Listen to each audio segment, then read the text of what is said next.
It looks like a craft project. That one sentence, from my mother-in-law, cut through me like ice in the middle of a celebration.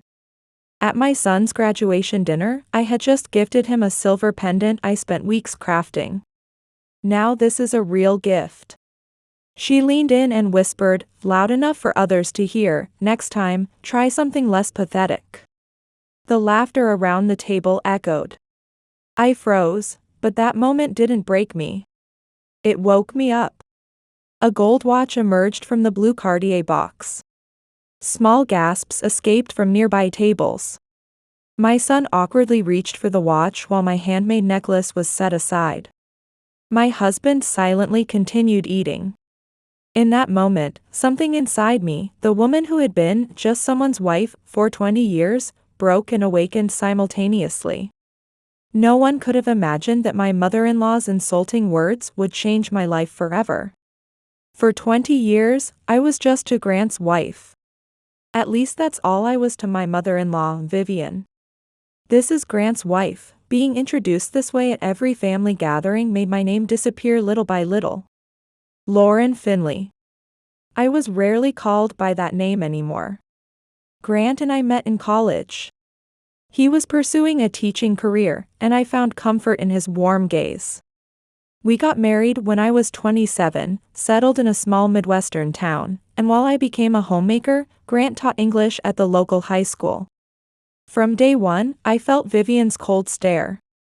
At 67, she was a perfectionist who had built her career as the district's first female bank manager.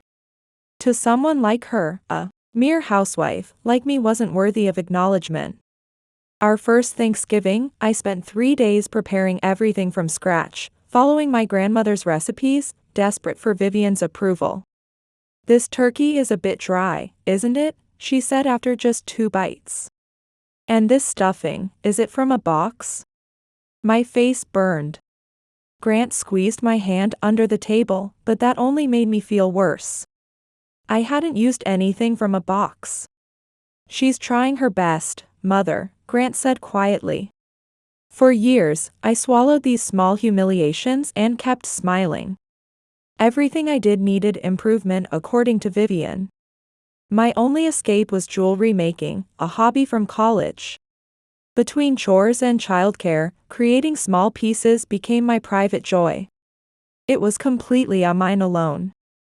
Once, I complimented an old sketchbook on her bookshelf, landscapes she had drawn when young. That was just youthful folly. "My father guided me toward practical work," she said curtly. But I caught something in her eyes, nostalgia? Regret? As Noah's graduation approached, I wanted to give him something special. Late at night, I worked on a silver compass pendant, carving "Find Your True North" on the back. That morning, as I wrapped it, I felt a strange mix of pride and vulnerability. This wasn't just a gift, it was a piece of myself I was finally willing to share. I had no idea that this small pendant would become the catalyst for my transformation, or that Vivian's words about it would push me to reclaim the woman I'd been 20 years ago. The moment of humiliation and awakening. That day was Noah's high school graduation. It should have been a day of pure pride. For weeks, I had prepared his gift, a handmade silver compass pendant. On the back, I had engraved, "Find Your True North," a guiding message as he started his own journey. After the ceremony, we headed to an upscale restaurant.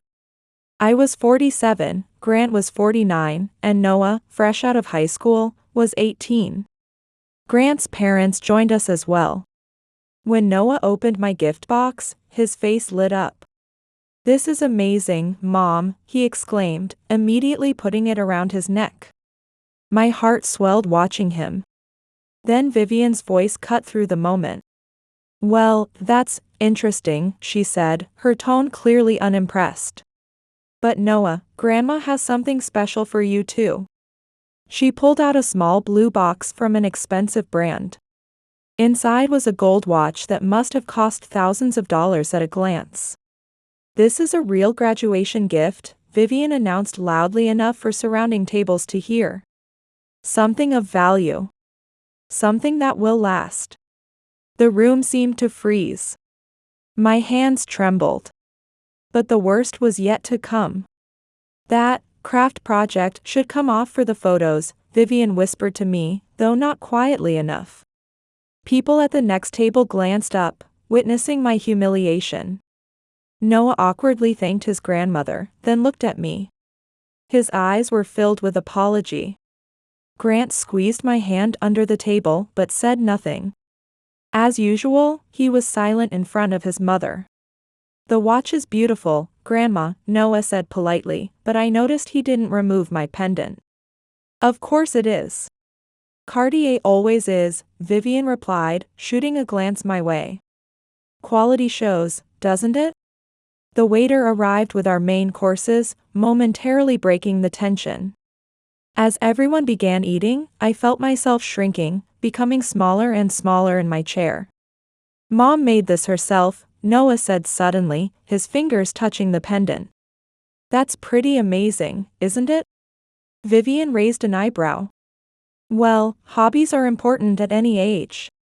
"It's not a hobby," Noah continued, surprising me with his defense. "She studied jewelry design in college. This is art."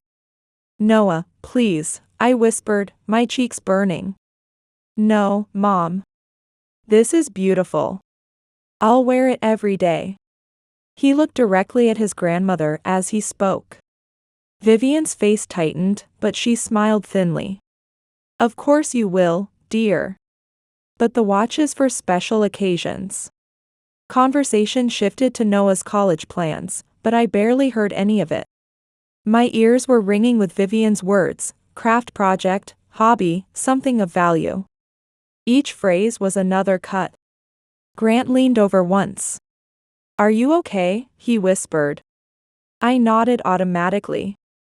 20 years of practice made the smile appear natural, though inside I was crumbling. That night, I stood alone in the bathroom, staring at my reflection in the mirror. For 20 years, I had been defined by Vivian's words, living as Grant's wife, Noah's mother, but never as Lauren. Tears streamed down from the eyes in the mirror. But they weren't just tears of sadness. Is this it? Is this who I am? Someone's wife, someone's mother, someone's punching bag? And for the first time, I clearly heard my own voice answer back. No. Not anymore. I gripped the edge of the sink, suddenly dizzy with clarity. The woman in the mirror looked different somehow, her eyes held something I hadn't seen in decades. Determination. The pendant I had made, my craft project, had been more than a gift. It was the last piece of the real me, preserved somehow through 20 years of slow erasure. And Vivian had tried to dismiss it, just as she had dismissed me for 2 decades. But something unexpected had happened. Instead of breaking me, her words had somehow broken through the walls I built around myself. "It's time," I whispered to my reflection. I didn't know yet what that meant exactly, but I knew with absolute certainty that tomorrow would not be like yesterday. The Lauren who walked out of this bathroom would not be the same woman who had entered it. That night, I didn't sleep. Vivian's words echoed in my mind: craft project, real gift, something of value. These words had shattered something inside me, but simultaneously awakened something that had been dormant for far too long. Taking action and the first challenge. In the morning, I found Grant making coffee in the kitchen. He noticed the change in my expression immediately. "Are you okay?" "About yesterday. I'm going to pursue jewelry making seriously. Not as a hobby, but as a business." Grant nearly spilled his coffee. For 20 years, he had been married to a woman who apologized for taking up too much space even at the dinner table. Now suddenly, I was declaring my own future. That's wonderful, but a business requires business knowledge, doesn't it? He was right. I had no such knowledge. But I could learn. After Grant left for school, I dedicated 2 hours every morning to studying business. YouTube tutorials, online courses, books by female entrepreneurs. I devoured everything I could get my hands on. I transformed the spare room into a proper workshop with a professional workbench. I enrolled in a weekend business basics course at the local community college.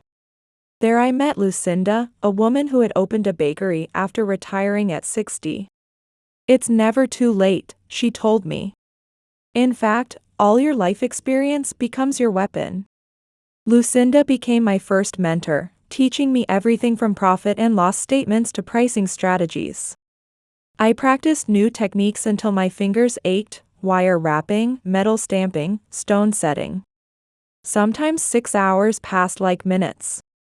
In those moments of creation, I both lost myself and found my true self simultaneously. Of course, Vivian found out. Grant mentioned Lauren's new hobby during his weekly call with his mother. During her next visit, she surveyed my workspace as if it were a child's playroom. "At your age? Starting a business?" She laughed. "Jewelry design takes years of study.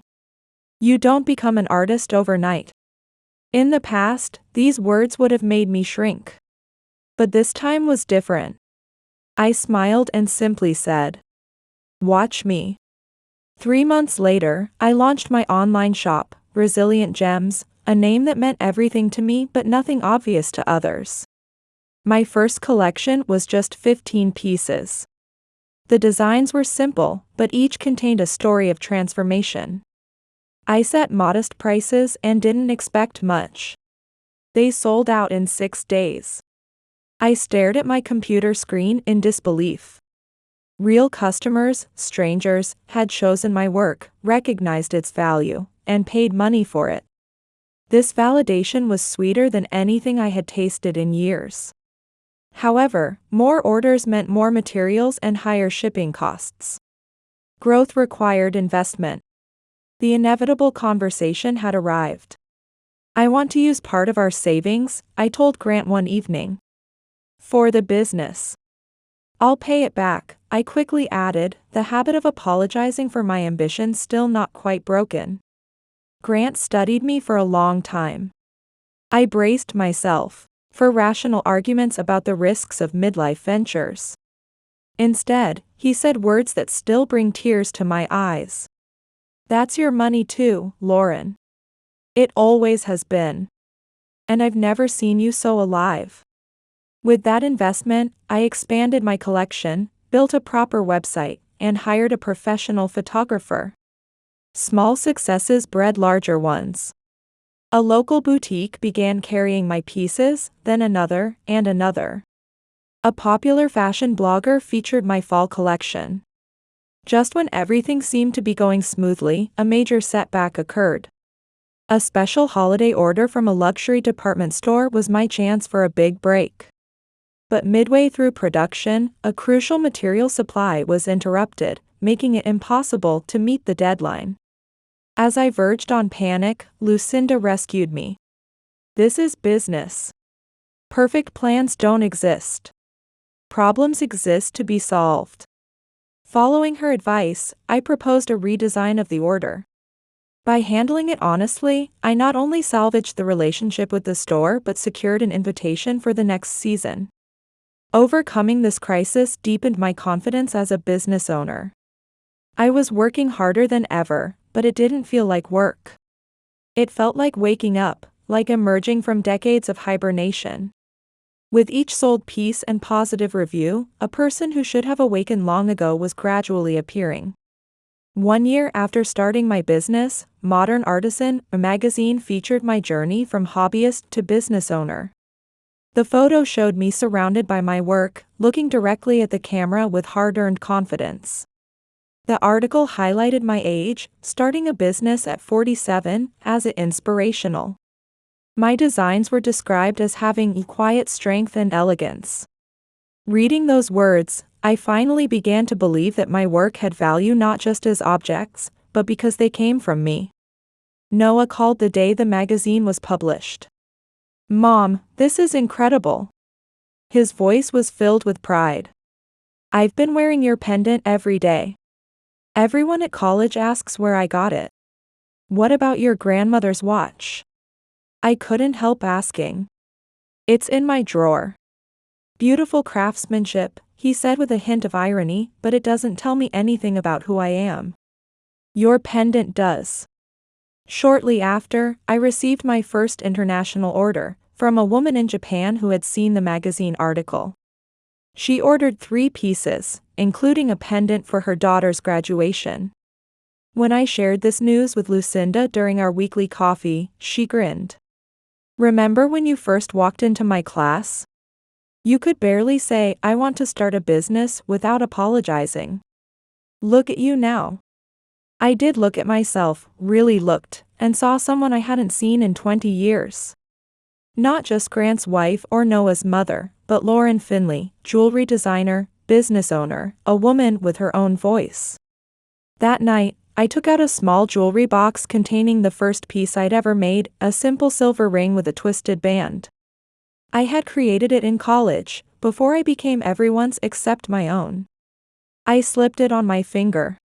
It still fit perfectly. A craft project, I whispered, smiling to myself. Those words no longer had the power to hurt me.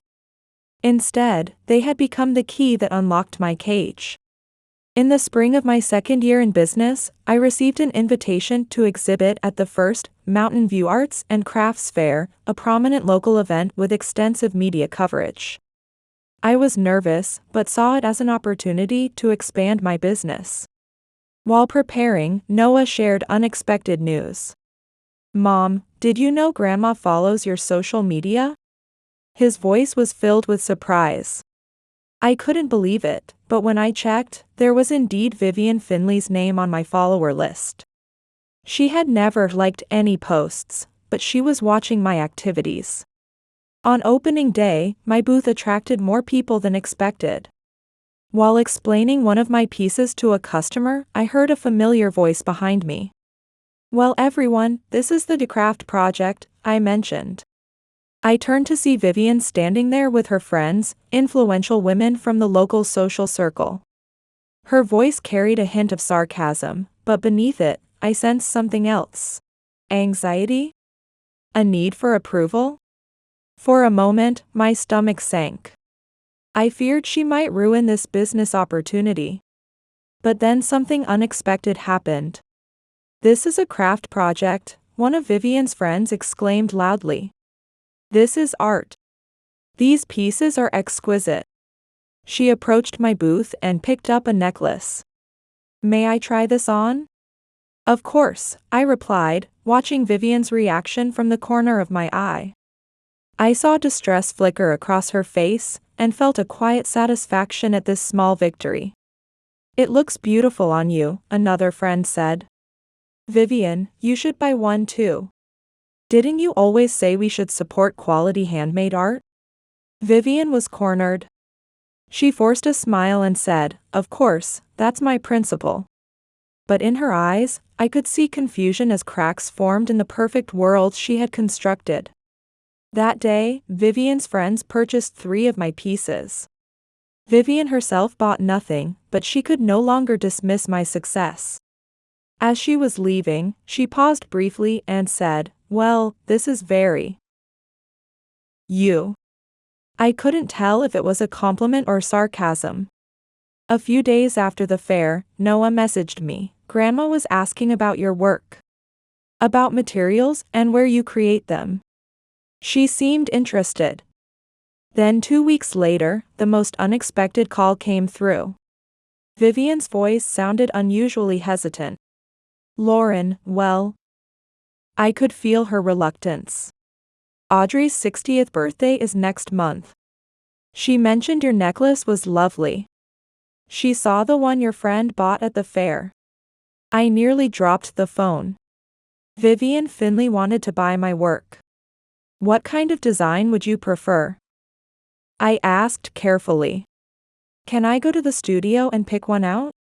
The request came with an unfamiliar note of respect in her voice. The next day, Vivian sat across from me at my workbench, carefully examining 5 different necklaces I had laid out. She asked thoughtful questions about techniques and stones. It was the most civil conversation we'd ever had. She selected my most expensive piece, a pendant with overlapping silver rings of different sizes, symbolizing how family relationships change and evolve while maintaining connection. When I told her the price, she wrote a check without hesitation. As she handed it to me, our eyes met. "You've created something remarkable," she said. Then, as she was leaving, she stopped. "Noah's pendant." She paused, searching for words. "I can't explain it well, but he treasures it deeply. The watch sits on his shelf, but your pendant, he wears it constantly." This was as close to an apology as I'd ever get from Vivian. In that moment, I glimpsed what lay beneath her harshness: fear of not being recognized, the pain of her own abandoned dreams, and her struggle to express love in her own way. Audrey loved her birthday present. What happened next elevated my business to an unexpected level. Vivian's friends, a circle of influential women of a certain age and social standing, began placing orders. This wasn't just kindness, they genuinely desired my work. I later realized that Vivian had been quietly promoting my pieces among her friends. My waiting list extended from 3 weeks to 3 months. Around that time, Noah came home for summer break and visited my studio. "Mom, look." He removed from his neck the compass pendant from graduation. "The one from 2 years ago. You've kept it all this time?" My voice trembled. "Of course. Grandma's watch sits on my shelf, but this I wear every day. It's become a real compass for me." He took out his phone and showed me his Instagram post. "My mom's handmade necklace remains my treasure. Something made with heart is worth so much more than an expensive machine-made item." The post had thousands of likes. The comments were filled with supportive messages. Orders from young jewelry enthusiasts who had seen the post continued for weeks, doubling traffic to my online shop. After she saw this, Grandma called me. Noah laughed. She didn't say much, but her voice was shaking a little. Hearing this, I felt something settling in my heart. I realized it wasn't revenge that was liberating me, but the recognition of truth. One evening after dinner, Grant brought up something unexpected. "Mother called me today," he said cautiously. "She asked if I thought you might be willing to teach a small jewelry workshop for her and a few friends." I nearly choked on my tea. Vivian wanted me to teach her? The next day, I received a formal email from Vivian. She wrote that she had once taken art classes in her youth and wondered if I might consider sharing some basic techniques with her and 4 friends, at your standard rate, of course. The email ended with a postscript that struck me deeply. "I still have my old sketchbooks. Perhaps it's not too late to create something again." As I stared at those words on my screen, I thought of the young Vivian whose artistic dreams had been redirected by her practical father. I thought of her collection of small slights and criticisms, not as weapons, but as shields protecting her own wounds. I called her that evening. "I'd be happy to teach a workshop," I said when she answered. "And Vivian?" "It's never too late." There was a long pause. Then I heard something I'd never heard before, Vivian Finley's voice breaking slightly as she said, "Thank you, Lauren." After we hung up, I sat for a long time in my studio, surrounded by the pieces I had created. Pieces born from pain but transformed into beauty. Pieces that had somehow begun to heal not just me, but perhaps Vivian too. I picked up the silver compass pendant I was working on, a special commission from a mother to her daughter going to college. "Find your true north," I whispered as I engraved the words. 2 years ago, I wouldn't have known what that meant. Now I did. True recognition and the beginning of reconciliation. In my 3rd year of business, I was nominated for the Innovative Artist Award at the local Mountain View Art Festival.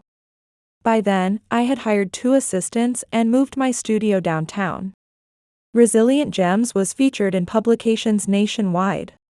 On the ceremony day, my hands trembled.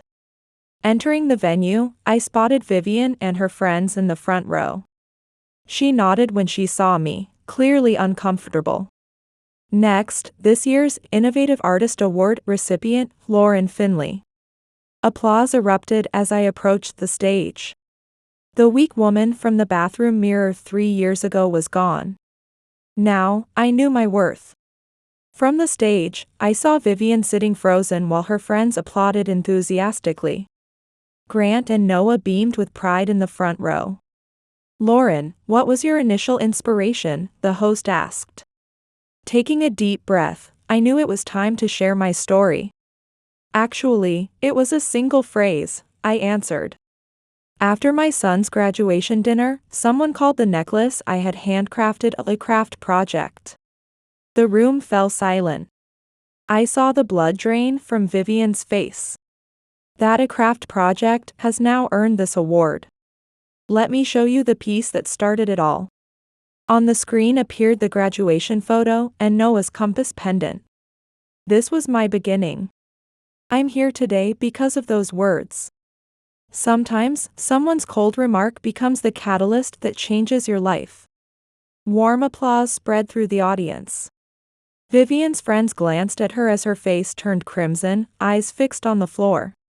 "But this isn't a story of revenge, it's a story of discovery," I continued, voice trembling.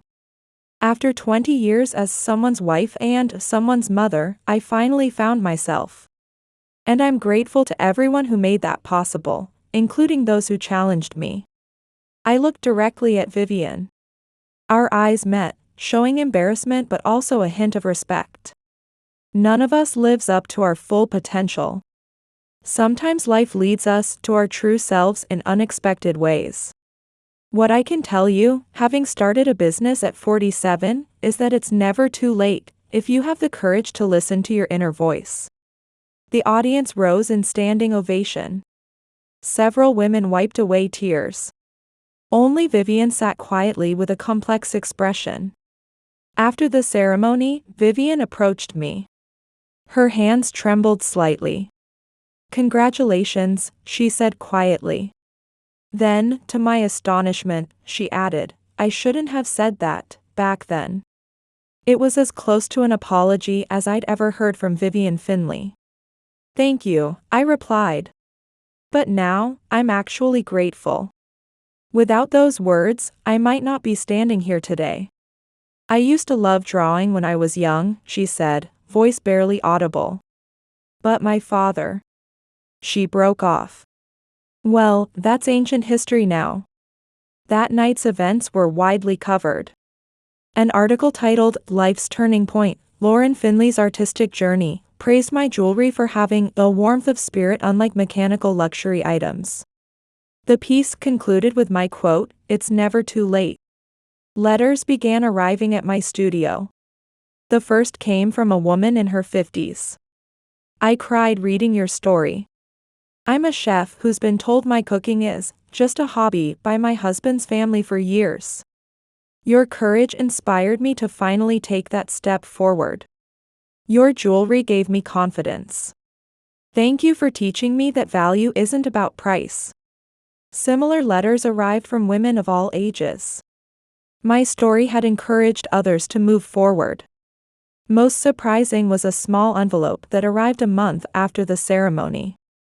Inside was a yellowed newspaper clipping from the 1950s featuring art contest winners.